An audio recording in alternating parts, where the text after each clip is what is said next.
Alors là, on va passer pour un petit témoignage.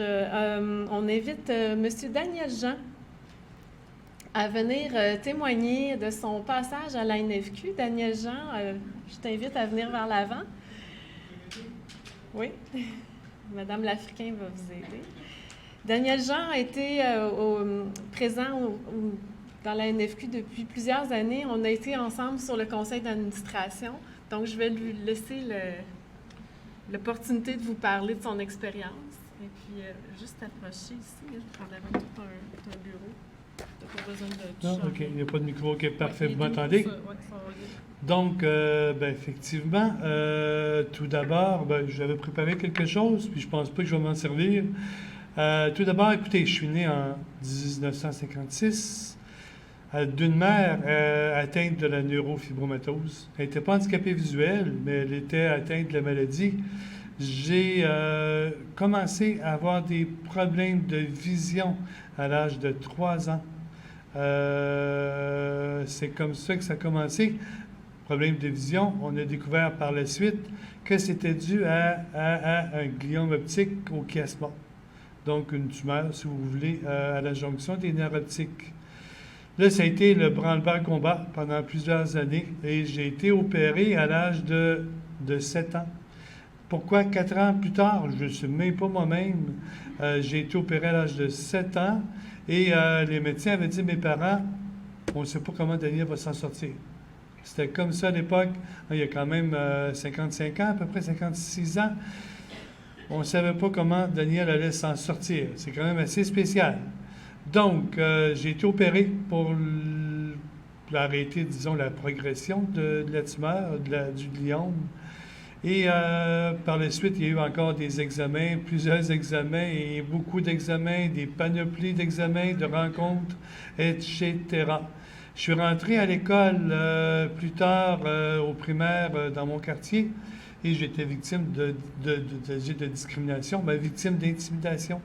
Sans doute parce que, bon, je portais des lunettes, j'avais un problème d'apprentissage, j'étais assis dans la première rangée près du tableau, puis je voyais même pas ce qui était écrit au tableau. Donc, j'étais victime d'intimidation. Il y a eu aussi au primaire, plus tard, je suis allé dans une institution Nazareth, qui était à l'époque tenue par des religieuses à Montréal, pour les enfants aveugles. J'ai passé à Longueuil pour des garçons aveugles. Et regardez bien ça, Longueuil, hein, ça fait penser à œil. Longueuil pour une institution pour handicapés visuels sur la rue Beauregard. Hein? C'est assez spécial, sur la rue Beauregard. Donc, j'ai passé plusieurs années là. J'ai été aussi victime d'intimidation. Et c'est après ça, au secondaire, cégep, université, ben, ça s'est très bien passé. Donc, tout ça pour dire que j'ai quand même fait des études universitaires. Dans le fond, je voulais pas me retrouver sur l'aide sociale toute ma vie à ne rien faire. Donc, j'ai fait des études universitaires. Je me suis impliqué à gauche et à droite, dont à l'Association de la neurofibromatose, que j'ai connue en 1996. Ça faisait quelques mois que je m'étais branché sur Internet. Je me sentais seul. Ma mère étant décédée en 1994, je me sentais seul sur Terre avec la maladie parce que les médecins ne connaissaient pas très peu la maladie, comme vous le savez, et ne connaissaient pas l'association non plus. Donc, j'ai connu l'association en 1996, comme par hasard, par une personne qui habitait en Suisse. C'est assez spécial aussi, hein? Par une personne qui habitait en Suisse, c'est d'elle que j'ai connu l'Association de la neurofibromatose du Québec. Donc, je me suis inscrit, je suis devenu membre de l'association et au fur et à mesure, j'ai connu d'autres personnes qui avaient la maladie. Je me suis fait, entre autres, 2 amis, Louise et Sylvie Arsenault. J'ai connu des médecins.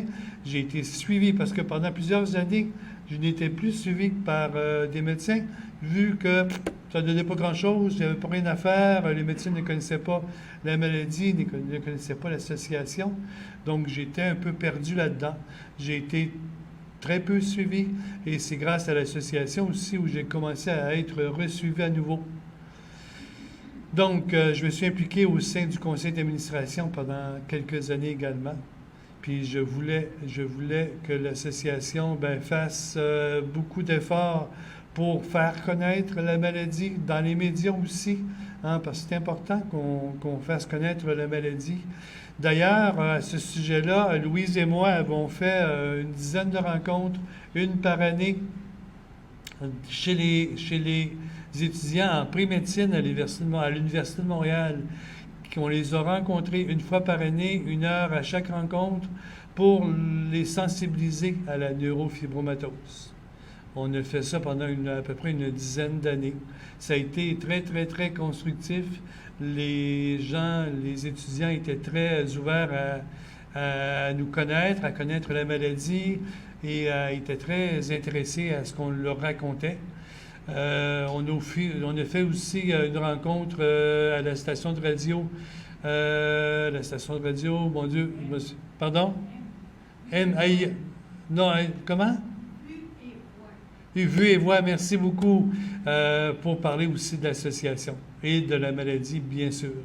Donc, tout ça, ça m'a permis premièrement, de faire connaître la maladie, d'en connaître plus sur la maladie, de connaître des médecins, des personnes.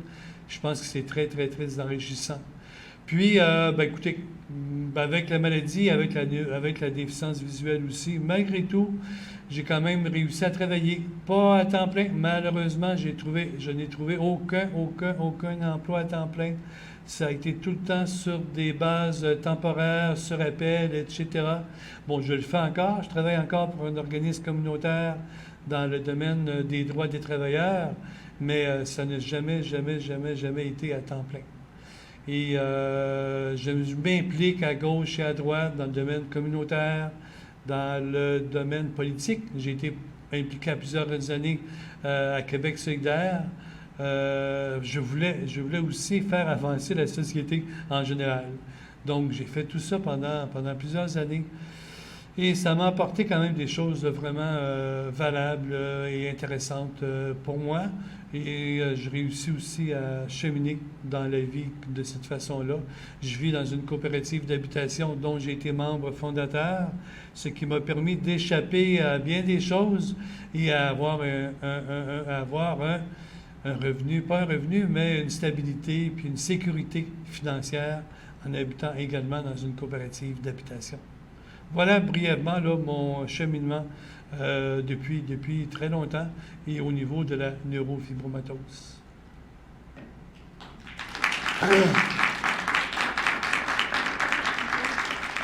Si vous avez des questions, ne vous gênez pas.